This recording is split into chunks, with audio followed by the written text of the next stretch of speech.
What is art history? It's the study of art through the ages.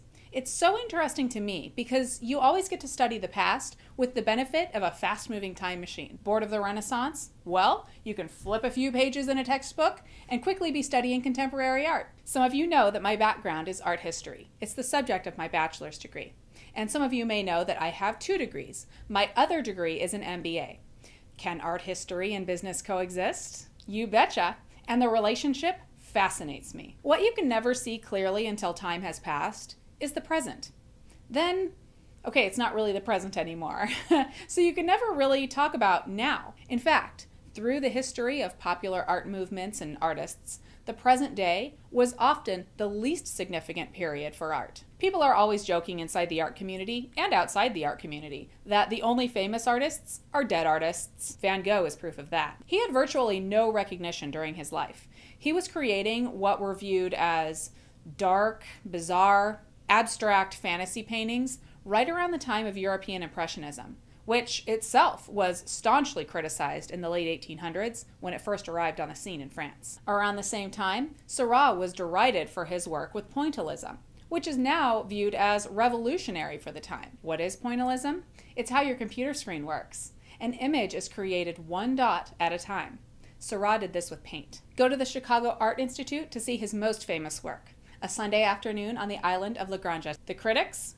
You won't find mention of them in the museum. Picasso, one of the most famous artists of all time, and one of the most criticized. One of the examples I use quite often with photographers is that Picasso was criticized for some of his last work before his death. Only a few years after this same work, it was celebrated as the invention of Neo-Expressionism. And if you want to talk photography, Ansel Adams was criticized for not including people or evidence of people in his photos at a time when industry and humanity was being celebrated. Meanwhile, Henri Cartier-Bresson was being criticized for bringing too much humanity and sometimes painful reality to his images. Now, I'm not saying that you have to like Picasso or any of the others. I look at some work that's in museums today and I'll spend a long time in front of a photograph or painting or sculpture. Sometimes I end up seeing something that I didn't notice at first. Other times, I'm left with more questions than answers. If the artist met their vision though, and the museum or gallery wants to display it, hey, I'm all for it. That's a part of why I love art history, by the way, finding out that kind of behind the scenes information. And this all leads me to today's topic, art critique, specifically photo critique. First, let me say one thing. There's an expression that opinions are like belly buttons. Everybody has one. You're always free to comment on the photos that I post just as much as you wish. I embrace every opinion, positive or negative. Understand, though, I'm not changing a thing as a result.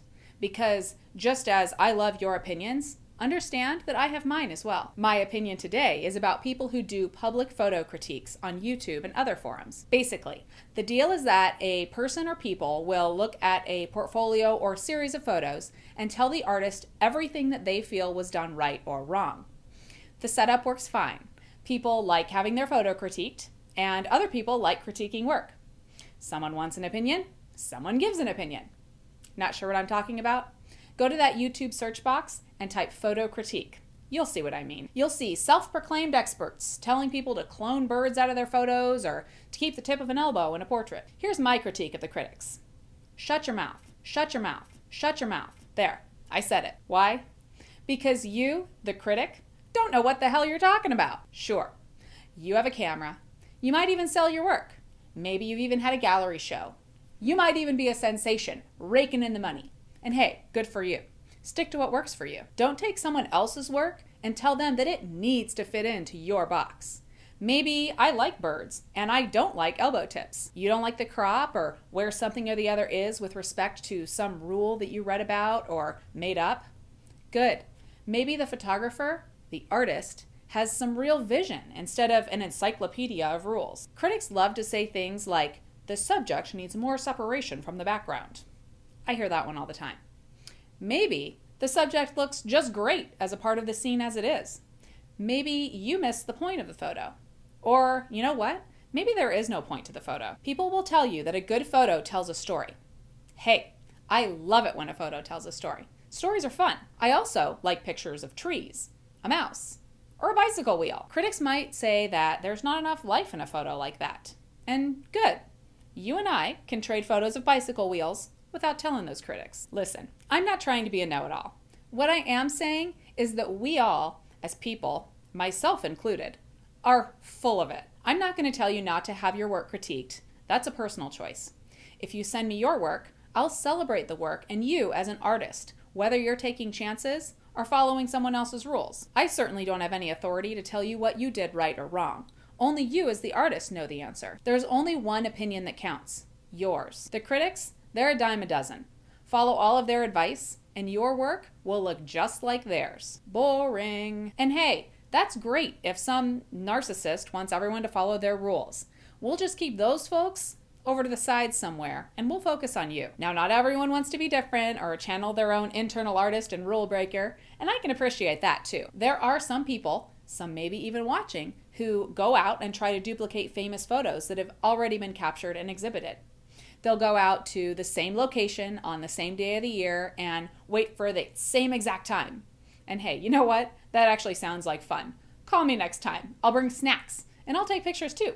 But you know what? I'm not putting those shots in my portfolio. Some of the things that you're doing now with your photography may not be popular today. Wait a few years, or maybe even a few centuries.